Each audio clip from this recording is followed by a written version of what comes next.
It's Rob! Tony! We're in gaming! And that's you!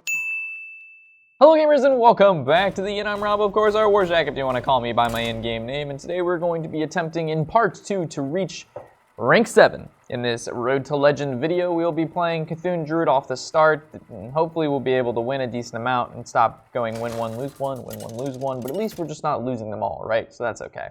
For those of you who are unfamiliar and you're just stopping by the inn for the first time, like I mentioned before, we will be going hopefully to rank 7 in this Road to Legend. So we start off at 1 rank, we make it to the next rank we're going for by the end of the video.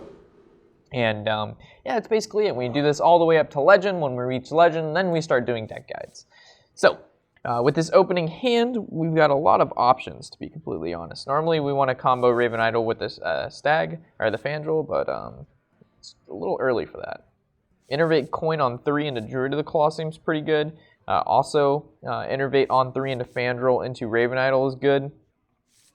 So I think we also have coin. So I think we're just going to keep this opening right here. Especially against another Druid. It seems fair. As long as they don't have a super rampy start. Yes, rampy is a word. Ooh, so coin, wild growth, turn 3, innervate, Raven Idol. I like it. Coin, Fandral, Raven Idol. I like it a lot. Or we'll just go Disciple, depending on what he plays here. But I think the Fandral's fantastic.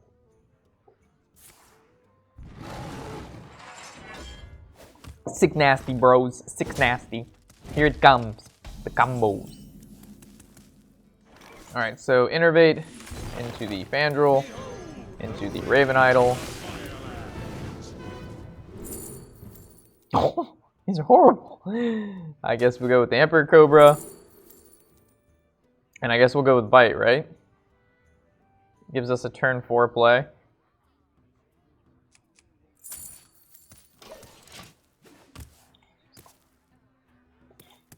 So we either, if he plays a creature, we bite it.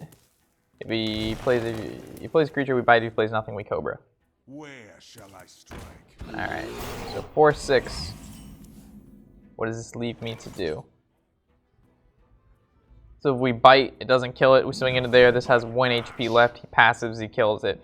If we go Emperor Cobra, he swings, he passes, the Cobra lives, that has 2 HP. Oh man. This kind of stinks. There's no way to kill that. We play Yeti. He swings. This has 1 HP. We Disciple it next turn, and we can passive. Alright. This kind of sucks. I wish we would have got a little bit better cards out of our... Like, a Wild Growth would have been cool, an Innervate would have been cool, Living Roots would have been cool. The Emperor Cope was terrible. It's not terrible, it's just not that great, right? And then the Bite's decent, but I feel like we didn't expect the 4/6. The Innervate 4/6 was big. So there's the Disciple so he can kill it and he can go without having a passive, which is pretty good for him. There's that. Alright, so now we don't want this to attack this because this will have 1 HP left. So we almost have to bite that and then swing into the 2/1. And then we can still Raven Idol in here and see if maybe we can get a better option. So we'll discover a spell and see if we can get a better option. Moonfire.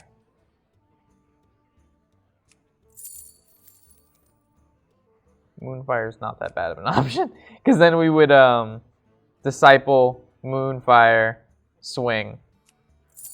Or we Force of Nature.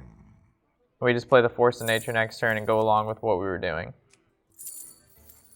I think we Force of Nature.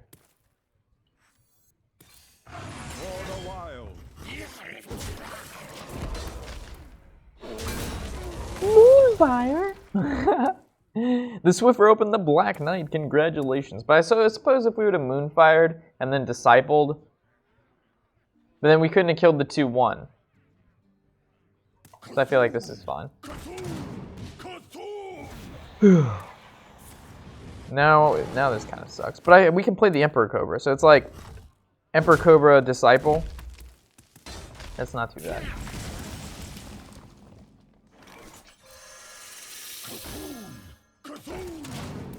So now if he plays anything on 6, the Emperor Cobra can kill it, unless he has Swipe or Wrath. And then if he does that, he's not going to play the big creature, which gives us time to Druid to the Claw. And then we're going to probably Nourish after that.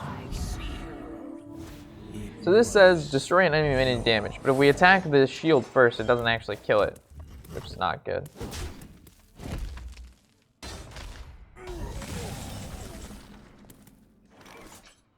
So we need a passive in here. So I think we Force of Nature, right? It's either Druid to the Claw or Force of Nature. I think Druid to the Claw would be a little bit better. Where shall I strike? Then this swings here. And then now the question is, do we attack the Emperor Cobra, or does we make this trade and we keep the Cobra alive? His turn 7 play. What if it's war? We're going to keep the Cobra alive.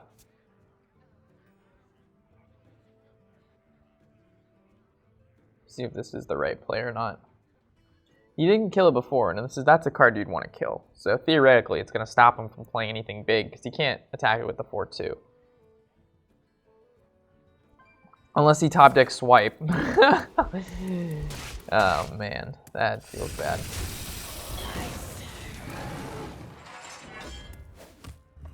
So theoretically, we made that trade, then our Druid of Claw wouldn't have died. And the trade earlier that I was wondering, but this is still fine. So Treants into the Elder. And then next turn, we're gonna Nourish. The Rebuild, boys. So now I see like a Twin Emperor or something, or a War, which is what he didn't want to play before. Yeah, so there was the card he didn't want to play with the snake still up. The Wild Growth, which he would only use Wild Growth if he had Cthulhu in his hand. So we're going to make the assumption he does have Cthulhu. So we could Swipe. I mean, we could Nourish too. If he has Cthulhu, we need to bulk up.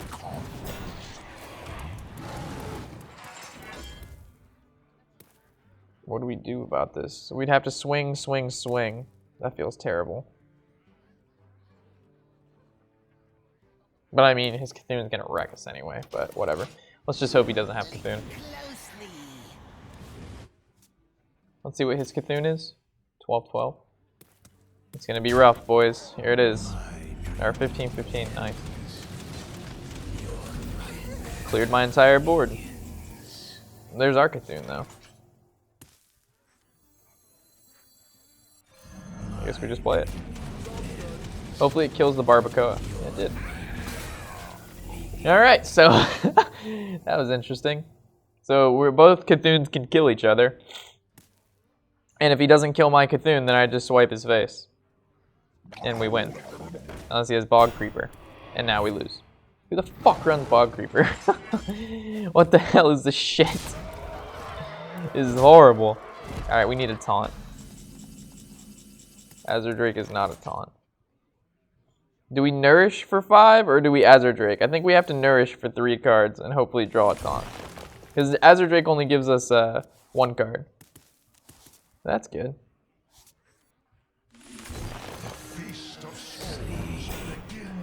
That could have been what we needed to succeed, boys. Can he get through 2 4/6s?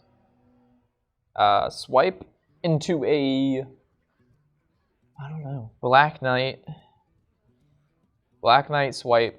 No, because he couldn't do that either. I don't know. Alright, so if he uses this attack, he obviously can't get to the face. And we still have Swipe, so I think we might have won this. Can you do 7 damage and get past? Do you have a taunt is the question. Azure Drake? Ooh, you're digging! You're digging? You're digging? Ah, there's your taunt. Alright. I still think we got past this though, yeah. Indeed we did. So we go... Yeah. Azure Drake. Double Living Roots. That's really good. We swipe this. We hit this. And then we do that. Cool. That was a pretty intense game. I bet he's kind of mad. But then again, He did fairly well. I mean, I think he played it right.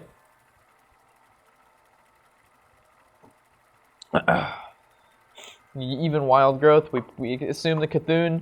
Theoretically, if we wouldn't have drew our Cthulhu, we would have lost without a doubt. But us getting the Nourish, it was a good decision to play Nourish instead of the Azure Drake, so we could draw into Innervate and then the Emperors, or the Twin Emperor. For Doomhammer, I must protect the wild. Alright, so we're going to keep the wild growth, get rid of everything else.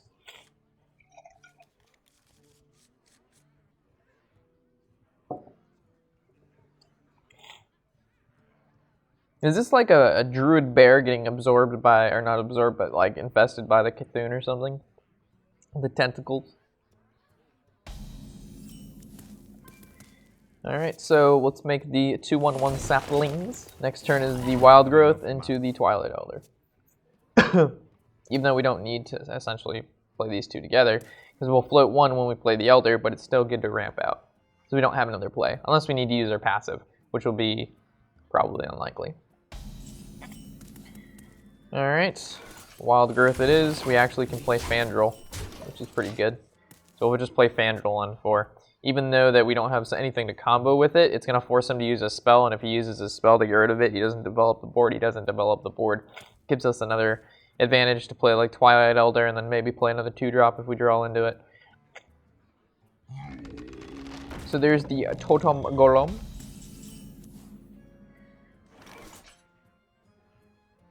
So if we play Fandral, he ignores it, we Nourish, and then we win. If we play Feral Rage Swing, we still don't necessarily have an advantage. So I think we go with the Fandral, and then we just hope he doesn't kill it. And then we Nourish, and then we win.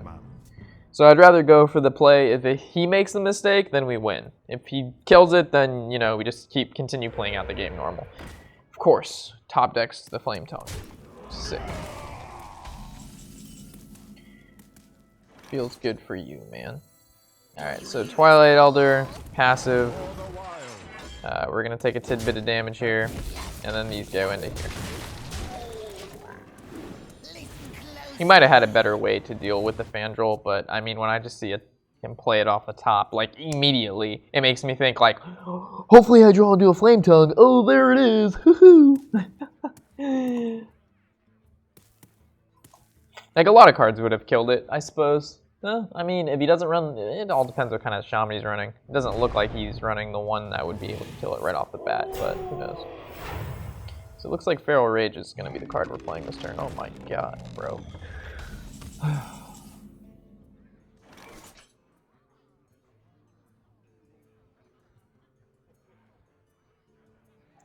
Alright, let me think critically real quick here, guys. We'll figure this out.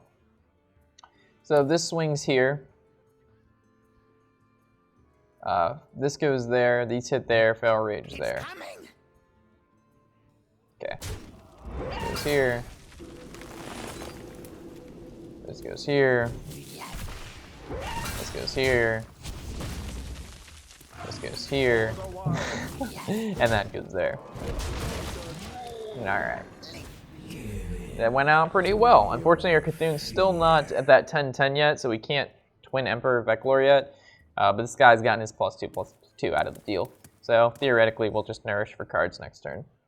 If we don't draw anything else. We draw like an Azure Drake or Druid of the Claw or a Dark Barbacoa, all of those cards we will play. But if we can't draw into shit, Nourish is always there. That's a good card for him to, good totem for him to get. Alright, draw 3 cards. Wild Growth. Living Roots. And so either passive or we Living Roots. Or I mean Wild Growth. I don't think there's a merit to Wild Growthing. If we Living Roots, I think we just pass it. Kill that and just go face. So if we would have played a creature this turn, that would have been so big for us, but we couldn't because we had nothing to play. Due to our Cthulhu still being not that 10/10 mark to get the power off of Veclor. Theoretically, we could have played 7-drop 4/6, but that's horrible. We're not doing that. We ain't trying to lose here at the end. Did you bring some fish? Alright, so don't give him anything too crazy. Gives him the Totem Golem of fucking course. Alright. Well, we still don't have value from our Twin Emperor. It'll be one more turn with the Twilight Elder. The Wrath off the top is pretty good because we'll be able to deal with that effectively. This can go into here. This can deal 4 damage to here. This can deal 3 damage to here. And then finally, our Groots are dying.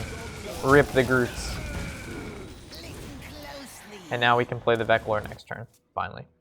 Or we go with the Amber Weaver, depending on what we draw. We draw into a 5-drop, we Amber Weaver, and we play the 5-drop. If we draw not a 5-drop or not a decent 4-drop, then we just go Veclor into the passive.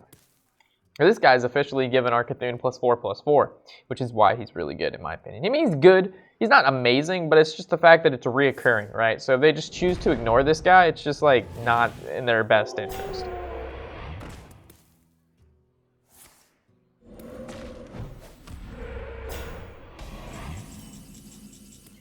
Alright, so we're going to go with the Weaver in this situation because we have the Claw to follow it up with.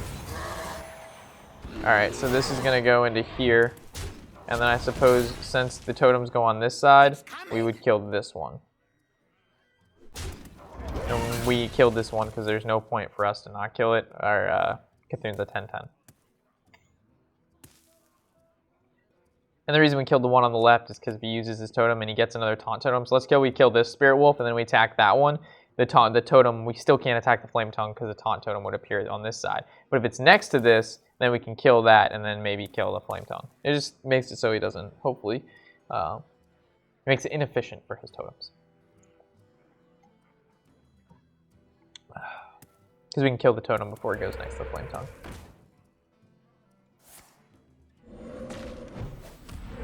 Yeah, see, it rolled taunt. So theoretically, if we would have killed this one instead of that one, this taunt totem wouldn't be buffed.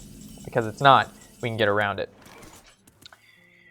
Okie dokie, so now I guess we will swing our Drake into here. We will play Happy Cthulhu, and we'll see what happens.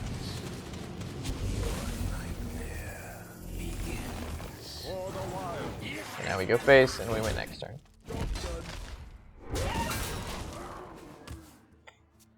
And there's no point to not Innervate there due to the fact that we're already at 10 mana, and Innervate loses value throughout the entire game because the more mana you have, the less likely you'll need to have an additional 2 because you have more to play with. But in this situation, killing that 5/1, because if we wouldn't have, then we wouldn't have done 4 damage. It would have wounded our guy.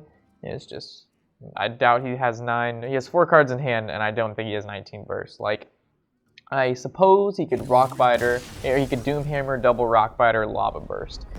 That would be the combination of cards to kill me. But if he had Doomhammer and Lava Burst and things like this, he would have used them prior. Unless he was saving it for that exact moment. Which would be pretty ridiculous.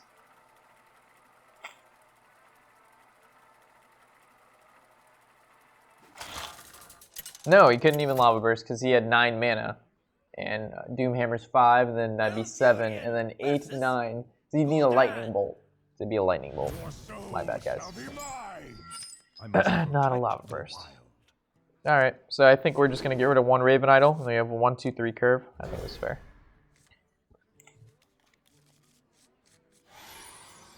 I think we can actually turn 1 coin into Wild Growth, because we have 2 3s.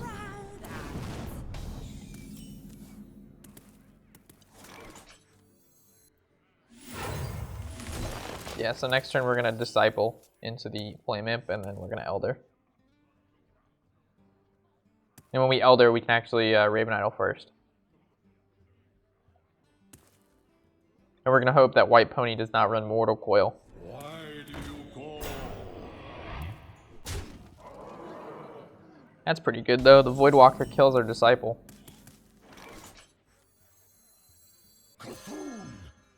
We could actually go Twilight Elder, but because it would contest both these cards, but then the Twilight Elder would die.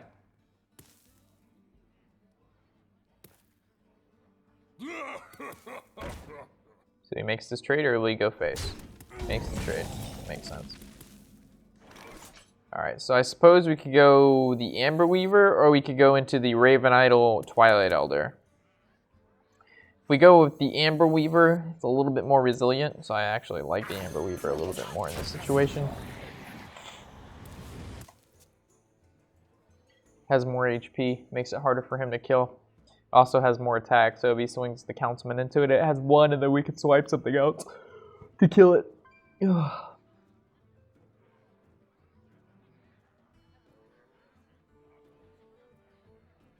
Still, it's a Chill One Yeti. You cannot argue with Chill One Yeti on turn 4. Oh my goodness gracious. So he made this attack. If we would have played the other card, we wouldn't have been able to swipe face. Granted, our Chill One Yeti wouldn't have died, but still okay. Now we just swipe face. But before we swipe face, we Raven Idol, discover a spell. We're gonna pick up the Starfall, because that is so good. And I even see a Kasami on the floor right here. So that was Brutal Savage Wrecked. If not, we're gonna go Barbacoa into Elder into passive. Put this apple on your head. Like, you normally don't want to play into swipe like that. That's not exactly what you're looking to do. Alright, I see a Power Overwhelming. Onto probably the Juggler, as long as the Juggler can land a hit onto the 5/7, which it probably will.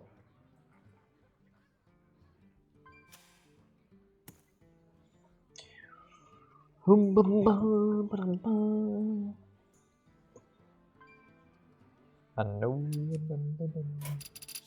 many. Anything? Oh yeah, we missed some comments. Let's read these comments. I've tried getting rid of the same quest 3 times in each day. I can try for another, it gives me the same one. That sucks. That was a fuck ton of damage. It was. You're talking about the Rockbiter, the Doomhammer double Rockbiter. Indeed it is, my friend. That is a lot of damage.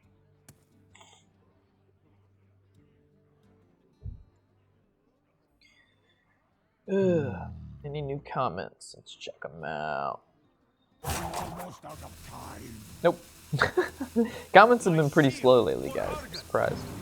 This is a pretty weak play. Alright, so we go Azure Drake into card, or we could go Elder into nothing. So I guess it's Azure Drake just because it's bigger. And then we just passive, and then we just go face. The Elder is good, but our Cthulhu's already a 10/10. If it was a 9, I might have played the Elder instead of the Drake. It's only 1 less attack, and then we don't draw a card, but it gets us to where it needs to be. But at this time, it doesn't necessarily matter. We're just going to save the Starfire for that kind of oh shit moment. It's such a cool picture, though. Unfortunately, the card is not that great. I mean, it's great when we get it for free, and we can kind of choose what we want out of 3 cards, but...